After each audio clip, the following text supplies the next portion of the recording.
Hello, Sinead here, back with more tips. So today's tip is on one of my favourite subjects, which is how to manage your imposter. Now, what does that mean? I'm going to share all of that in a minute. But the first thing I want to say is I never tell you to get rid of it because it serves a purpose. So I'll explain why in a minute. So have you ever felt like you just, even though you are successful, smart, you've got all the evidence to tell you these things, you still think, oh, I'm not good enough, or I'm going to be caught out, or I can't do this, I don't have the confidence to, or you get the panic, like you may be all smooth, the swan with the feet going crazy, and you just love to get a handle on that feeling. Well, it's there because in a weird way, one, it helps you stay safe, and two, it helps you improve. And that's why I would say never get rid of it, because if you totally get rid of the imposter, then you end up like Donald Trump. Enough said. If you're able to manage it so it doesn't hurt you, that's what we're going for. So I deal with this all the time. I had an amazing woman recently, working on coaching her in sort of executive coaching. She'd just been given a promotion to a really senior position. She was already senior, so director to MD. And she's amazing. She'd been given it because she gets phenomenal results. But there was just this panic, imposter feeling kicking in.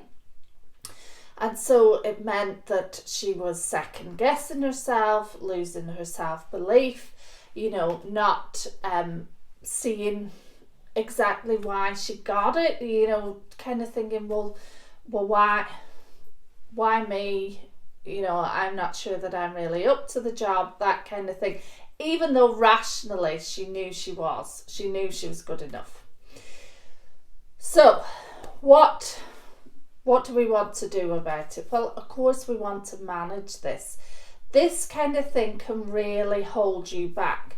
So, my clients still went for it, but I know lots of people that didn't go for it and let that feeling hold them back. Let it stop them from going to the next level. Let it stop them from putting their hand up or asking to do other things.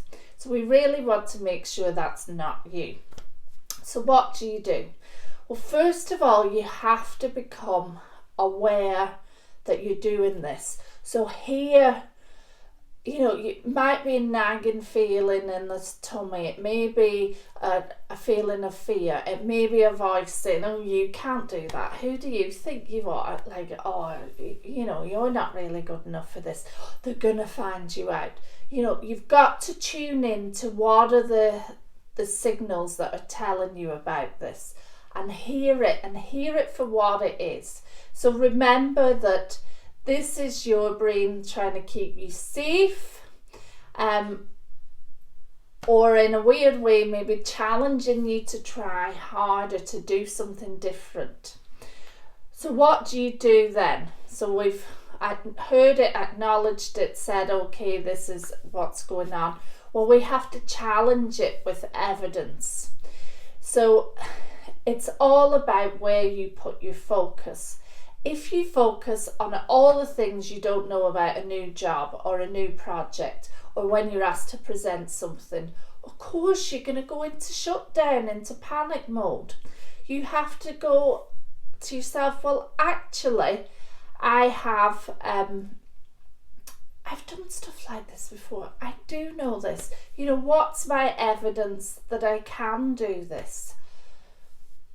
So here's 3 questions to help you focus your attention in the right direction to give yourself the evidence you need to take positive action. So the first is, what do I know about this right now?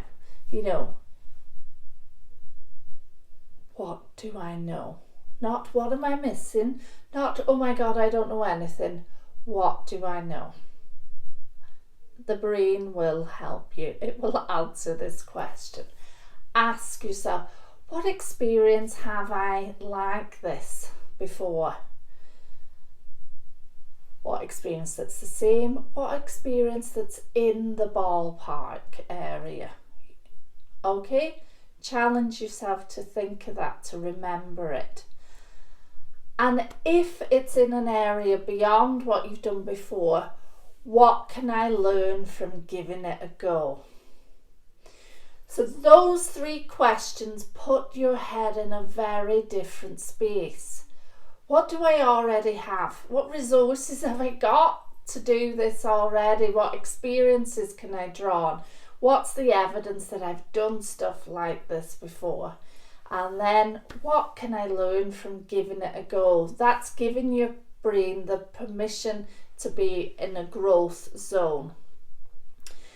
So the more you do this, the more you train your brain to become focused in the right direction on what you have, on what you can achieve, on what you can bring instead of what's missing.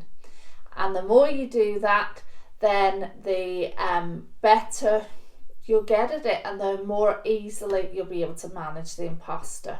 Like, this has worked for so many people that I've worked with. It works for me. Like, I have an imposter sometimes too. Most of us aren't immune from it, just a few people. So work on it. It's conscious, disciplined effort. And I'd love to hear your stories on how you get on with that. Okay, have a great week. Bye bye.